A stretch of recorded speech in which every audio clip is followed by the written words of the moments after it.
जय हिंद, जय महाराष्ट्र. मित्रांनो, आज आत्ता मगाशी टी व्हीवरती काही पुढारी मंडळी अर्ध्या हळकुंडानं पिवळे झालेले. वास्तविक पाहता मी माजी पोलीस अधिकारी भाऊसाहेब आंदळकर, LCP पुणे ग्रामीण या ठिकाणी महाराष्ट्र शासन, केंद्र सरकार विविध कारवाई आहे, नार्कोटिक आहे, समजा एक्साईज आहे, कस्टम आहे, दारूबंदी आहे, त्याकरता विविध खाती वेगवेगळी सेपरेट निर्माण केली गेलेली आहेत.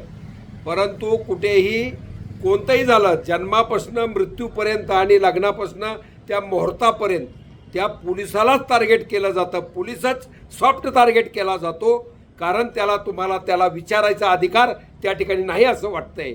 कारण सेवानिवृत्तांच्या माध्यमातून मी या ठिकाणी पुणे, फुगेवाडी आणि हडपसर या ठिकाणी जवळजवळ 20च्या वर विषारी दारूचं प्राशन केल्यामुळं या ठिकाणी लोक मयत झालेले आहेत. त्यांना मी पहिल्यांदा भावपूर्ण श्रद्धांजली वाहतो.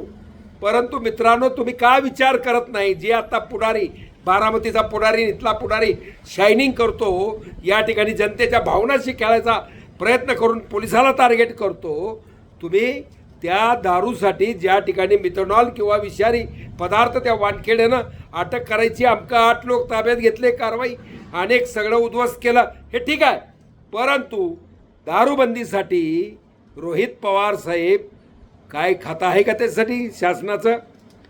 महाराष्ट्र शासनानं दारूबंदी विभाग केंद्र सरकार, राज्य सरकार यांनी काढलेला आहे. दारूबंदी खात्याचे अधिकारी कर्मचारी काय गवत उपटतं काय? पोलिसाला विचारतो, अरे इथं रोज बंदोबस्त करावा लागतो तुझ्यासारख्या पुढाऱ्याचा. मोर्चे, आंदोलनं, लग्नापासून मुहूर्तापर्यंत मयत, मर्डर, महिलावर अत्याचार, आरोपिता हे न्यायचे, आरोपी सांभाळायचे, आरोपी कोर्टात न्यायचे, बंदोबस्त करायचे. 24 तास तो बिचारा या ठिकाणी कुटुंबापासून बाहेर राहिल्यासारखा राहतो आणि आपली नोकरी बजावतो. आणि असं असताना दारूबंदीच्या खात्याचं नाव तरी तू घेतलं का रे? का घेतलं नाही लोकांनी, पुढाऱ्यांनी किंवा पत्रकारांनी सुद्धा? या ठिकाणी दारूबंदी खाते संपूर्ण जबाबदार आहे.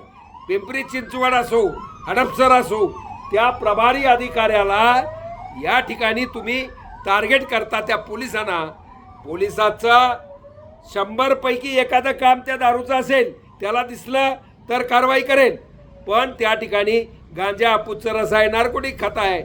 या ठिकाणी तुमचं दारूबंदी खाता आहे तर दारूचं बघितलं पाहिजे. या ठिकाणी त्या पिंपरी चिंचवड, फुगेवाडी, हडपसर, पुण्याला जे दारूबंदीचे अधिकारी आहेत त्याला आरोपी करा. पोलिसाचा काय संबंध आहे त्यामध्ये? पोलिसाचं तुम्ही म्हणणार त्या ठिकाणी पोलिसाचं काम आहे का सगळं तेच? त्यासाठी स्वतंत्र विभाग आहे. माझी माननीय मुख्यमंत्री देवेंद्र फडणवीस साहेब यांना विनंती आहे, भावनेच्या भरात कुठल्या तरी अधिकाऱ्याला बळीचा बकरा करायचा प्रयत्न करू नका. कर्मचारी, बीट अंमलदार, काही कारण नाही त्यांचा. त्यासाठी सेपरेट खाता आहे दारूबंदी विभाग. त्या दारूबंदी विभागाच्या अधिकारी कर्मचाऱ्याला सस्पेंड करा आणि ह्या गुन्ह्यामध्ये आरोपी करा. असं सेवानिवृत्त पोलीस अधिकारी कर्मचारी असोसिएशन महाराष्ट्र राज्याचा प्रवक्ता, पुणे जिल्हा अध्यक्ष आणि एक कडवट शिवसैनिक या त्यांना रास्त मागणी आहे. मी आता मुंबई हायकोर्ट आणि सुप्रीम कोर्टामध्ये सुद्धा जाणार आहे. किती कामं पोलिसांनीच केली पाहिजे? बाकीची खाती काही गवत उपडायला ठेवलेले आहेत का? काय करायला ठेवले आहेत? एवढंच माझी या ठिकाणी विनंती आहे. कारण नसताना काहीतरी जनतेचा रोष किंवा विरोधकाला काय आमकं करायचं म्हणून कारवाई करू नका. हा दारूबंदी विभागाचा प्रश्न आहे, पोलीस खात्याचा नाही, पोलीस आयुक्ताचा नाही, असं माझं रास्त या ठिकाणी म्हणणं आहे. जय हिंद, जय महाराष्ट्र.